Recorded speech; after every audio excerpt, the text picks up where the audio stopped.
You know how I've been saying for the last few weeks that I've been saving my Kynera rant for the right moment? Well, that time has come. So bear with me, because I had to condense a collection of notes about this thick into something a little bit more consumable. The relationship of Kanan and Hera.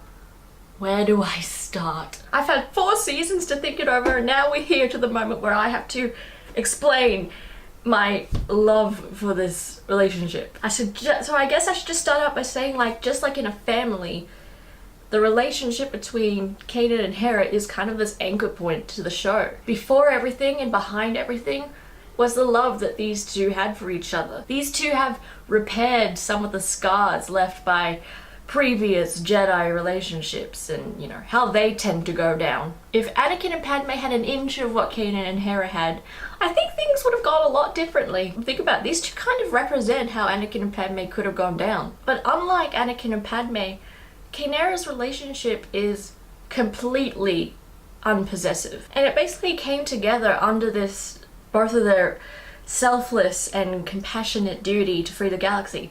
Very much Jedi virtues. Kanan and Hera can and have been able to let each other go when the time comes. Kanan and Hera share some of the most well-written romance in TV right now, especially for a show that's not really focused around romance. There is no jealousy, no spite, never a moment that these two have any regrets about being together. There's nothing but respect and complete understanding for each other. I can't be the only one who would love a comic about the early years aboard the Ghost when it was just Kanan, Hera, and Chopper. Maybe just straight after A New Dawn. I want to see that growth, that progression. Hayden's rediscovery of something to live for and someone to trust completely. And Hera could be trying to figure out her emotions. I don't think there was ever a plan for Hera to fall in love when she left Ryloth. Star Wars Rebels had shown that these two pretty much know everything about each other. I think it would be fun and adventurous, as well as a beautiful character study into a broken, jaded Jedi who would reclaim his role, and the woman who would one day be one of the founding mothers of the rebellion. And this episode,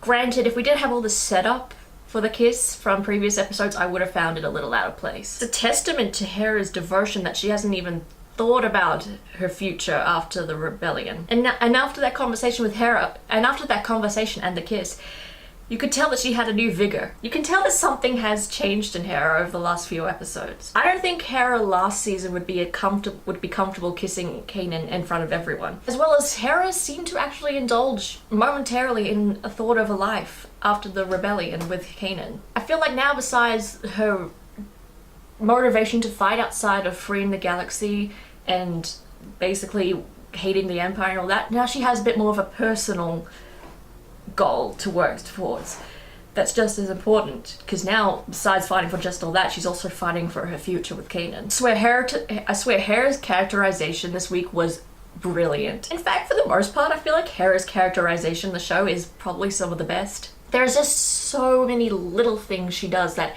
hints at who she is and what her past has been like. My god, Hera is really good at speeches. And my god, the kids' reaction. You know that Sabine had a bet going on. I can't wait to see where it goes from here. But it does seem like it's gonna be a goodbye for a little while. Shit, that better not be it, Filoni. Okay. Rant over. For now. Okay, wolves. On all levels except physical, I am a wolf. That cannot be it. That cannot be the last we see of the wolves. Sure, we had all these revelations, but I still have questions. The whole of episode 7 seemed to be adding to the lore of Lothal as its mystical place. They kind of made that exploration of idea evident at the beginning of the episode between the talk with Kanan and Hera. Yes, for Caleb Doom mentions. Did anyone get Ahsoka trading card vibes from that scene? Can we please just take a moment to give the composer Kevin Kiner a round of applause for this week's episode?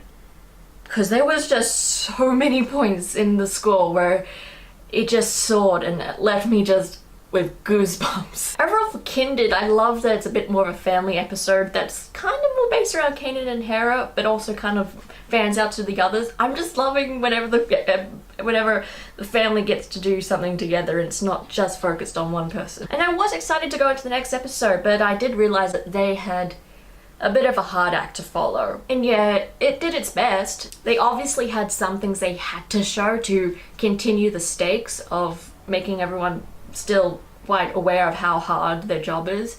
And I'm glad for the most part that they tried to do that in an entertaining way. And if it was a case of filler, I have to say it was some high quality filler. MVP goes to Zeb and Kanan. I didn't know how much I needed them to, you know, joining up in a fight. It was great. Another favourite is Hebra's speech and Ezra's voice acting skills, without us ever even noticing. That became a running joke. And they made a hello there meme. Also, Seth Green and Warwick Davis, for the most part, playing Rook. I should actually mention Rook. Yeah, he was cool. And apparently he was also in the books. I don't really know much about Rook, but he scared me, and the way he moved was freaky. And I know he's coming up in the next few episodes.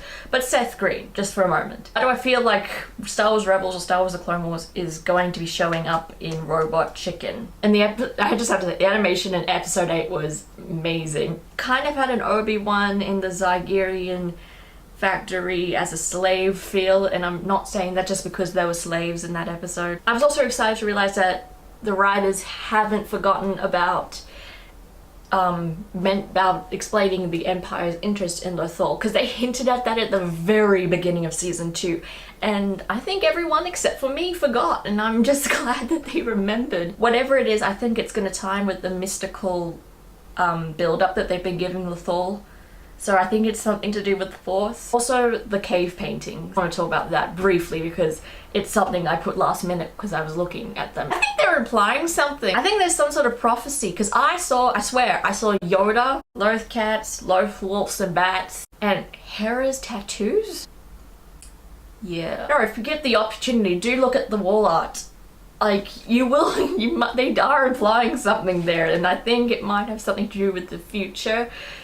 This episode was seriously some of the most, in terms of adding to the lore of Star Wars, this episode seriously was amazing. So thank you for watching. Please, if you want to follow me on Twitter, I'm at Grey Jedi Phoebe. If you're American, please spell it with an E. As well as Facebook, also at Grey Jedi Phoebe.